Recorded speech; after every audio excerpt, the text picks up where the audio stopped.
উপস্থিত হয়েছেন নারী কল্যাণ পার্টির চেয়ারম্যান, সাবেক সহসভাপতি, সমন্বয় উপদেষ্টা, শত নারীর ঘুম হরণকারী বালিশ ভেজার কারণ তোমার আমার সবার প্রিয় কদু ভাই।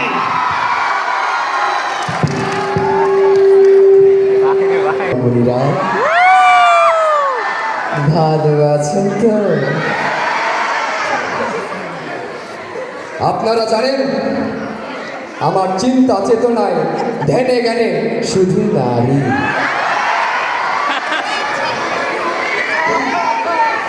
আমি শুনেছি কিছু কিছু বিশ্ববিদ্যালয়ে নাকি রাত 8টার পরে মেয়েরা হল থেকে বাইরে হতে পারে না। আমি দৃঢ় কণ্ঠে বলছি,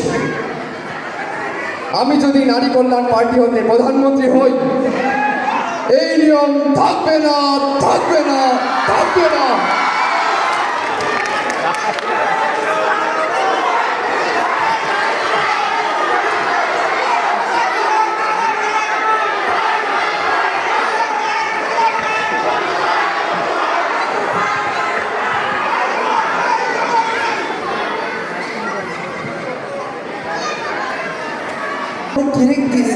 ফোন নাম্বারটা চলে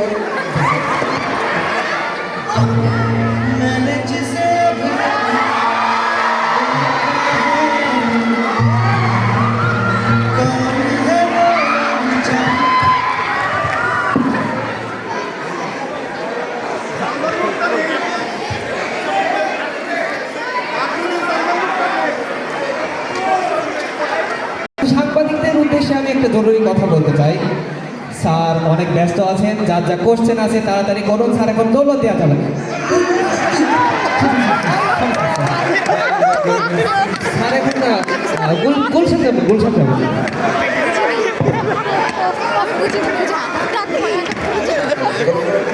স্যার, আপনি তো আগামীতে প্রধানমন্ত্রী হওয়ার স্বপ্ন দেখছেন।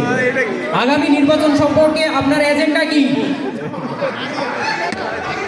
I have a agenda.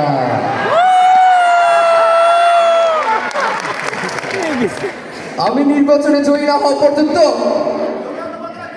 কোনো প্রকার চুরি, বাটপারি, চাঁদাবাজি আমার দল করবে না।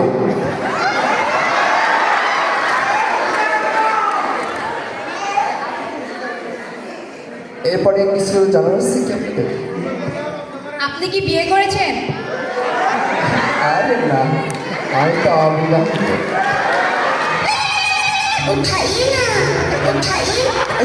কাপড় বাজলে স্যার আপনার ফোন ভাবি পাঠিয়েছে, কোনটা? দ্বিতীয়টা।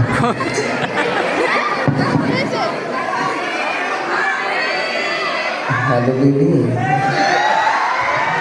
আমি তো ব্যস্ত আছি, পরে কথা বলতে। আচ্ছা, কোশ্চেন করেন, কোশ্চেন করেন। কি সব আজগবি কোশ্চেন? আপনি যেহেতু নারী কল্যাণ পার্টির চেয়ারম্যান, আপনি নারীদের নিয়ে কি ভাবছেন? আমি ভাবছি তো সবসময় নারীদের নিয়ে।